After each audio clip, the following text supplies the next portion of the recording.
Well, I've been pretty pleased with the progress that we've been able to make this week in practice. I think we learned a lot from the last scrimmage.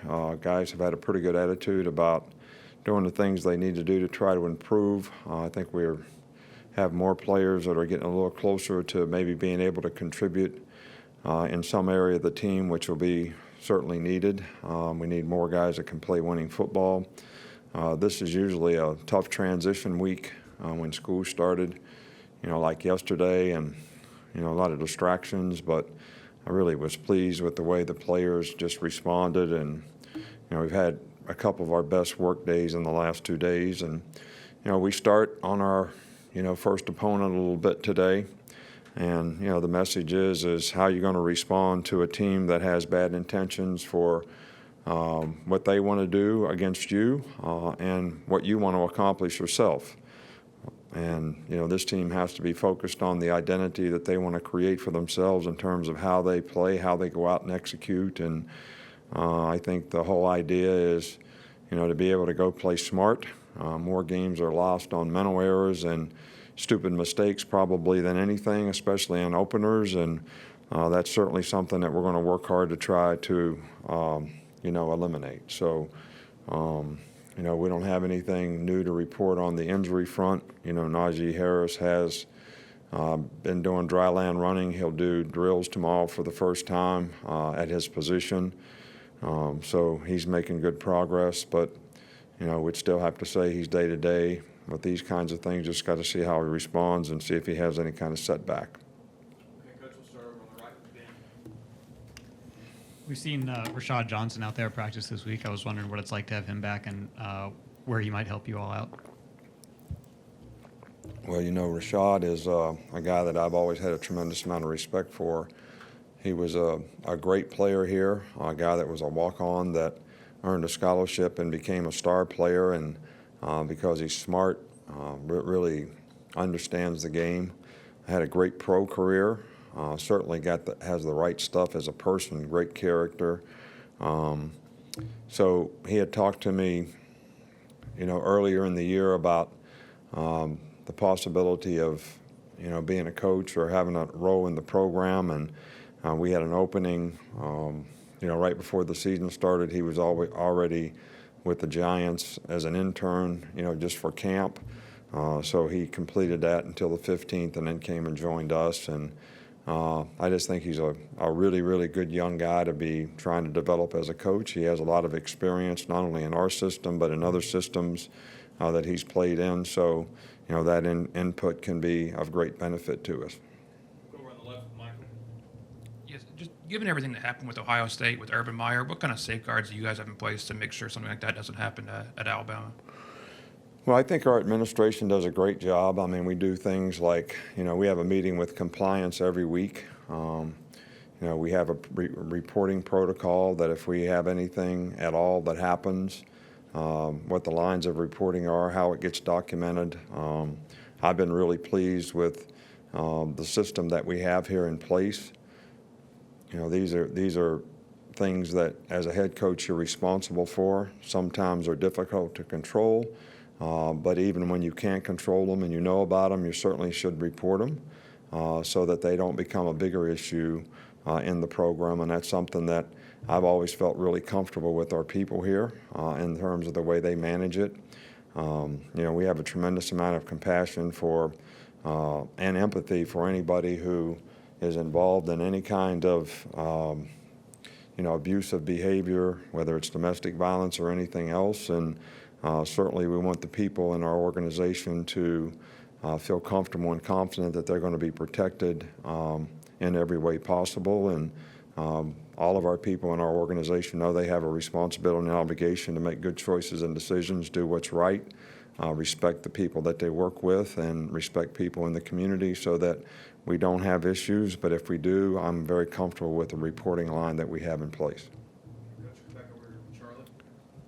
How have you seen Jeudy kind of bounce back from that knee injury he had in the spring, and what areas have you seen him improve since last year? Well, he's had an outstanding fall camp. I think the biggest thing with Jerry is going out there every day and not getting frustrated in terms of, when you play receiver, You run 70 plays in a game, and you run fast, and you try to get open every one of those plays.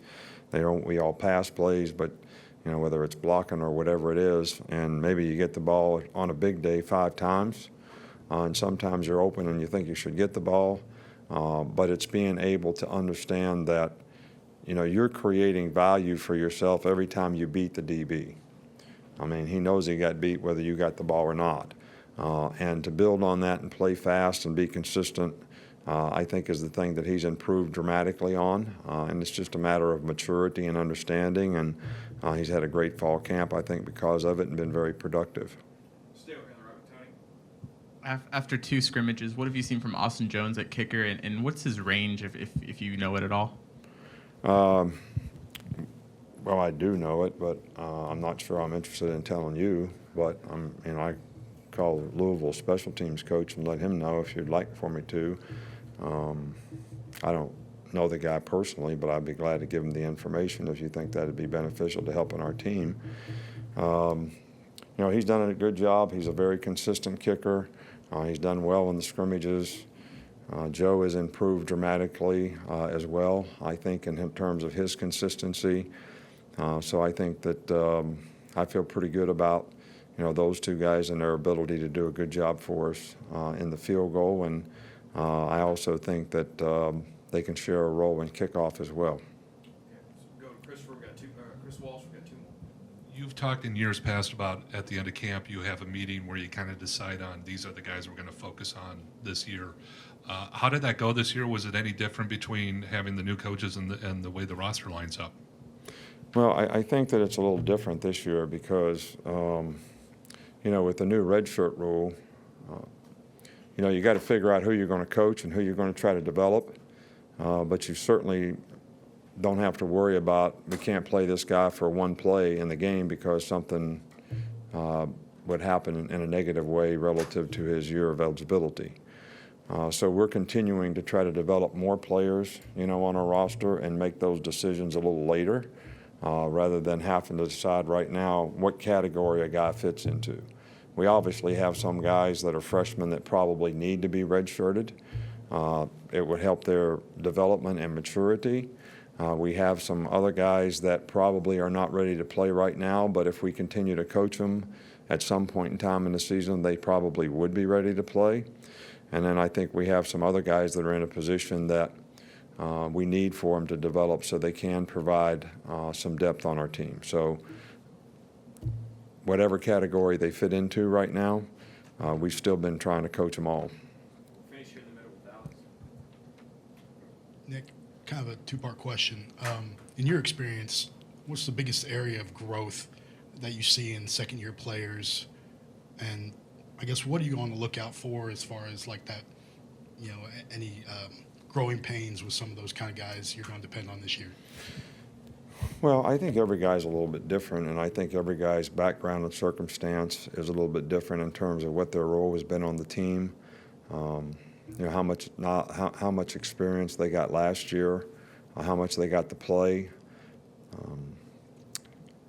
But I do think that in first games, it's really important to be able to put some guys out there that can execute and play together as a unit. And like I said before, mental errors and, making mental mistakes are things that absolutely kill you on whatever, offense, defense, special teams. And guys that have more knowledge and experience and maturity are less likely to make those kind of plays. So we're trying to do everything we can to develop confidence in the young players that we have coming along that are going to have a role in terms of how they can contribute to this team. But I don't think you can ever predict exactly how that's going to go with every player. Some players get affected about how things go in a game, which is another, real area of mental toughness. How do you respond to a bad play? How do you play the next play? And all those things are a part of being a mature competitor. And, I think that we have some guys that are really good competitors. Some of them haven't been under fire yet, and it'll be, interesting to see how they respond when the game comes.